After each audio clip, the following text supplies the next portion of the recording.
বন্ধুরা, welcome back to my channel. তোমাদের কাছে আজকে নিয়ে চলে এসেছি আরেকটি রেসিপি নিয়ে। আজকে আমি তেলাপিয়া মাছের ঝাল বানাবো ঝিঙে আলু দিয়ে। কিভাবে তেলাপিয়া মাছের ঝালটা তৈরি করি সেটাই তোমাদের সাথে শেয়ার করলাম। আশা করি ভালো লাগবে। ভালো লাগলে অবশ্যই লাইক, কমেন্ট এবং শেয়ার করতে ভুলো না। আর দেখো বন্ধুরা, এখানে আমি কড়াই বসিয়ে দিয়েছি। কড়াইও গরম হয়ে গেছে।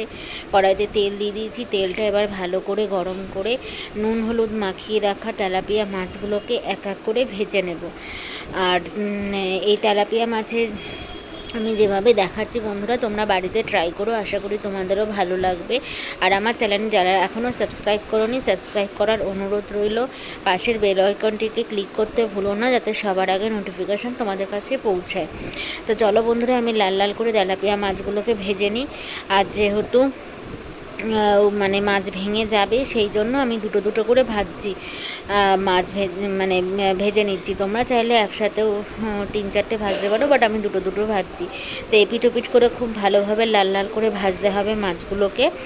আর তেল কিন্তু ভালো করে গরম করে মাছগুলো ছাড়বে, নাহলে কিন্তু মাছগুলো পুড়ে যাবে। তো দেখো বন্ধুরা, এদিকে আমার মাছগুলো লাল লাল করে ভাজা হয়ে গেছিলো, আমি তুলে নিলাম। এবার বাকি মাছ দুটোকেও ছেড়ে দেবো এবং বাকি মাছ দুটোকেও ভেজে নেব আমি। তো দেখো বন্ধুরা, এখানে আমার বাকি মাছ দুটো ভাজা হয়ে গেছিলো। আমি এবার কড়াইতে ওই তেলের মধ্যে দিয়ে দিলাম হচ্ছে কেটে রাখা আলু। আমি একটা আলুকে লম্বা লম্বা করে কেটে নিয়েছি। তোমরা চাইলে এখানে আলুর পরিবর্তে শুধু ঝিঙেও দিতে পারো। তো আলুগুলোকেও আমি লাল লাল করে ভেজে নিয়েছি।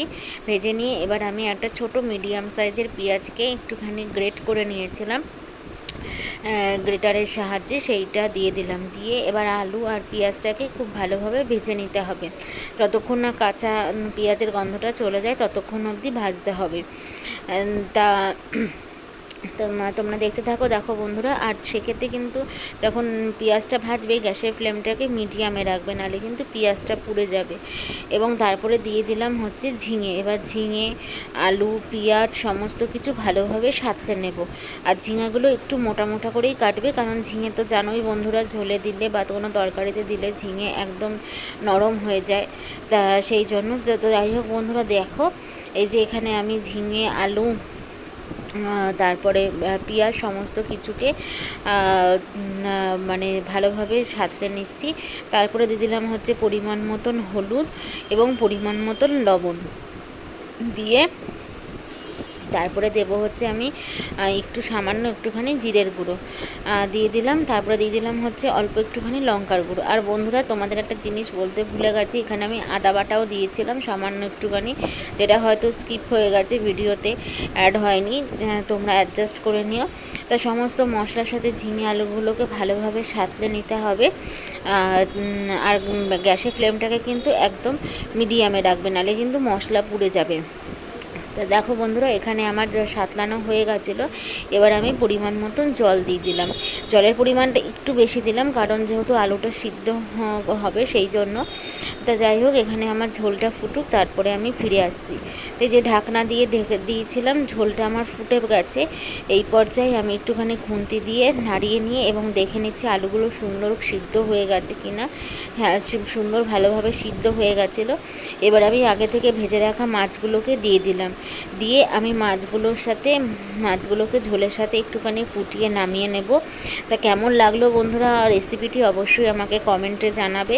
আর আমার চ্যানেলে নতুন বন্ধু হয়ে থাকলে চ্যানেলটিকে সাবস্ক্রাইব করার অনুরোধ রইল এবং পাশের বেল আইকনটিকে ক্লিক করে দিও, যাতে সবার আগে নোটিফিকেশান তোমাদের কাছে পৌঁছায়।